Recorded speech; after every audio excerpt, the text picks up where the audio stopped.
January 1975, a couple months after Richard Nixon resigned, recession, weirdness everywhere. I took every dime I had, about $715, and I left to find someplace warm in Mexico, like maybe the Yucatan. This was my complete career plan. Spend every dime, then figure something else out. I just wanted to get out of Wisconsin and the country in the worst way. That's how I ended up at 3 in the morning in a Mazatlan bus station, waiting for a bus to Guadalajara. I thought I was the only person awake in the world. And then I saw this long-haired guy in a wild purple shirt ambling towards me, right to me. He walked right up to my face. He says, "Hey, brother, how you doing, man? Where you going? What you looking for in Mexico?" I said, "Well, I'm just looking for some place in the Yucatan. I heard it's a cheap place to rent." He said, "Forget it, man. Guatemala's the place. I just lived there for 6 months, man. One of the most beautiful lakes in the world. There's all these Mayan Indians that have been there forever. Extinct volcanoes. They got avocados as big as grapefruits. They sell them for a nickel. Man, it's like going back 500 years. There's no cars. There's no TVs. There's no nothing, man, except it's beautiful. You gotta go to Guatemala."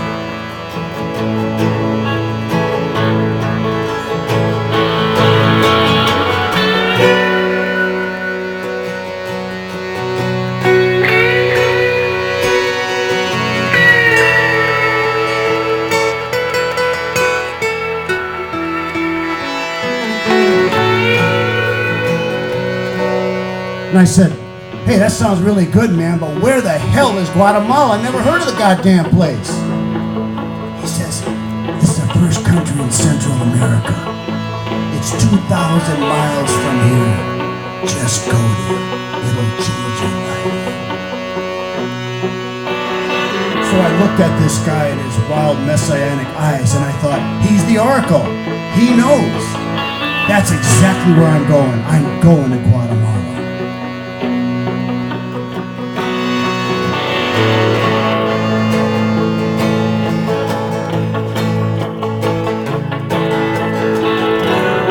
So began my magical mystery trip on the Clase Segundo buses in Mexico. And let me tell you, Clase Segundo is definitely not first class. Crazy, wild-eyed drivers taking mountain turns with squeaky shocks at 50 miles an hour. I wanted to run up to the driver and say, "Would you slow down, God damn it?" But my Spanish wasn't good enough, so I just sat there absolutely frozen with fear, expecting to die in the next turn. I looked across the aisle. None of the Mexican passengers seemed at all worried. And I thought, am I the only freaked out gringo geek on this bus? I see these two guys. They're drinking from a big bottle of tequila. They're laughing. Next stop, I got myself a big bottle of tequila. After 4 or 5 drinks, I wasn't worried about her impending death either.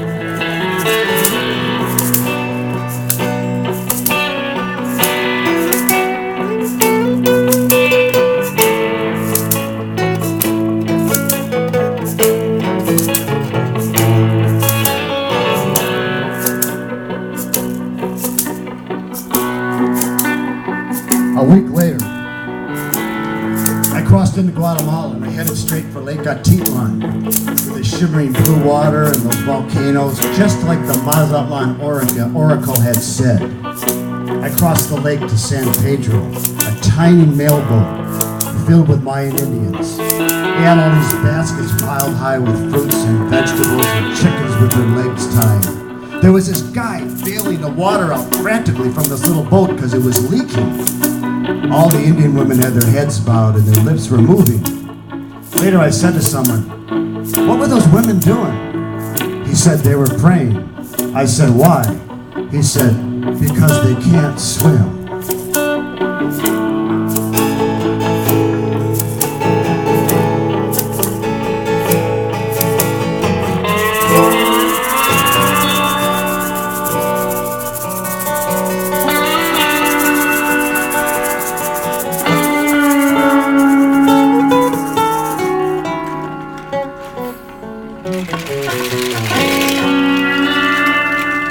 As soon as the boat landed in San Pedro, this Mayan kid's comes running up. Señor, una casa para usted, muy barato, $15 $20 cada mes. A house, really cheap, $15, $20 a month.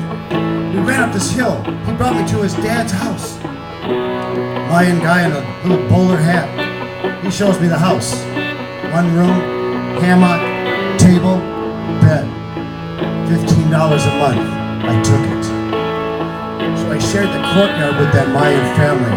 A man and a woman, 7 or 8 kids, chickens, growing corn in the backyard. And I started settling into this little village. It was moving in slow motion. Just like the oracle said, hardly any sign of modern life. Guys in canoes fishing. The women clapping handmade tortillas together every morning, singing and weaving these textiles.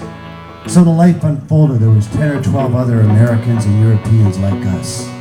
And the Mayans and these Guatemaltecos, the Mayan cops from Guatemala City with machine guns and sunglasses. They didn't say much. Everybody was scared to death of them. They ruled the town. I spent the days reading big books like Dostoevsky and Raymond Chandler. I was sitting in a hammock, and there'd be 4 or 5 Indian kids looking at me in the windowsill for hours, like I was a visitor from another planet, which I was in a way. Life slowed down, way, way down, just like I hoped it would.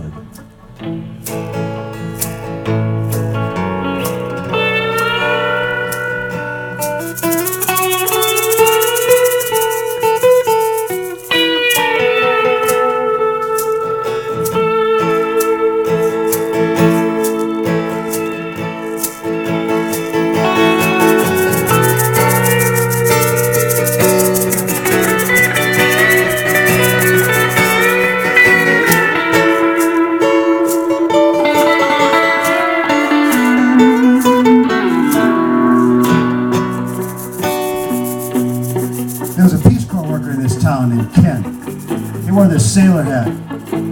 Real nosy kind of guy. They called him Captain Kangaroo because of his sailor hat. He was supposed to be helping the Indians out with their agriculture. He seemed to know everything about the Mayans. But he didn't like them. He always spoke contemptuously of them. And the Mayans didn't like him one bit either. In fact, they thought he was a CIA agent. Which I didn't understand until I read the history later. Then I understood why that might have been very true. There was a lot of darkness in that country I had no idea about. And the Mayans were straddling 2 different worlds, the Mayan religion and this strange form of Catholicism, where they'd have these big altars piled with cigars, and bottles of alcohol, flowers, pictures of their loved ones, and they'd be dancing in slow motion. That was nothing like the Catholic churches of the Midwest. One day I was walking to the town square. There was this guy from Philadelphia sitting there outside the police station. I said, "What's going on, Tom?" I said, "Well, I was shaving this morning, and this Indian kid ran in and he grabbed my wallet. And I went running down the alleyway, and I was, 'Give me my wallet, man!' He took a turn, and I grabbed this one kid, and I picked him up and said, 'Give me my wallet!' But I realized I grabbed the wrong kid. So I went running, and I found the kid. I said, 'Just give me the wallet!' And he wouldn't. He put the wallet in his mouth. I had to carry him all the way to the police station, so I'm waiting for them to give me my wallet back. Oh, that's weird. I came back a couple hours later with Ken, the Peace Corps worker. All of a sudden there was a Guatemalteco with a machine gun standing right over Tom, and Tom was all shook up. I said, "What's going on?" He said, "They arrested me." I said, "What do you mean they arrested you? Why?"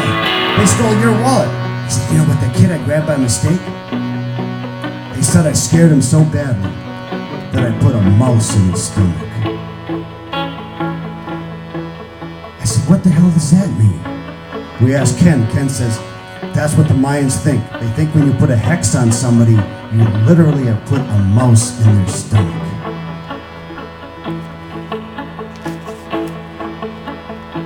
So we talked to the cop. The cop says, "We're going to bring him to the nuns. They're the only ones who have medicine. Kid's going to get a shot. Then we're going to bring him to a shaman in the hills. And if that doesn't cure him, the Americans going to jail."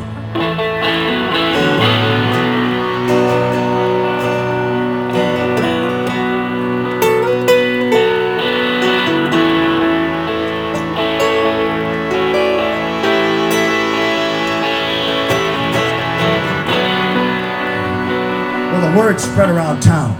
Everything kind of turned upside down. Where it all been just good feelings and sunshine, all of a sudden there were shadows everywhere. It was almost instantaneously. The Mayans were pointing and whispering, looking at us like maybe we were in the CIA. Or maybe we had put a mouse in somebody's stomach.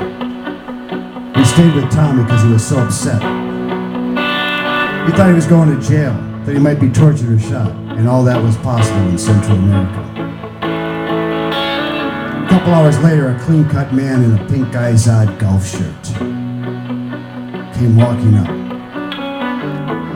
This guy looked, with that pencil-thin mustache and that Izod shirt, he looked like a cross between Zorro or Wayne Newton and Arnold Palmer. The Peace Corps worker said, "That's the shaman." I said, "You're kidding." He said, "Shh." The shaman whispered something to the Spanish policeman. He took a step back. "Se fue! Se fue! El ratón se fue! No está en el stomaco! Todo está bien! Se fue!" The mouse is gone. It's out of his stomach. Everything's fine.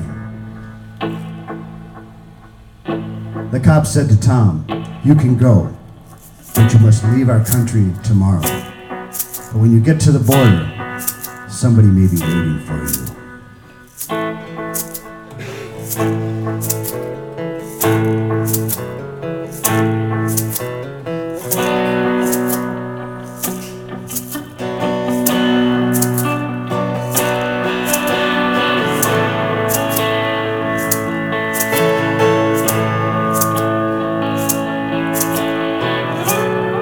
Next day, I went down with Tom to the boat launch to say goodbye.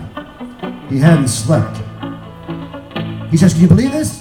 Jesus Christ, a mouse in somebody's stomach? What the hell's going on here, man? I can't wait to get back to Philadelphia, if I get back." It only took a couple weeks before I knew it was time for me to head north too. Money was running out. Clouds of suspicion were hanging all over that ancient village. I had no idea how to make things better. I couldn't explain a thing to anybody. Who could? Sometimes things just turn weird for no good reason. I was starting to feel as paranoid as Richard Nixon. Like maybe I had a mouse in my stomach too. And I took that leaky mailboat across the lake, and I didn't look up till we hit the other shore.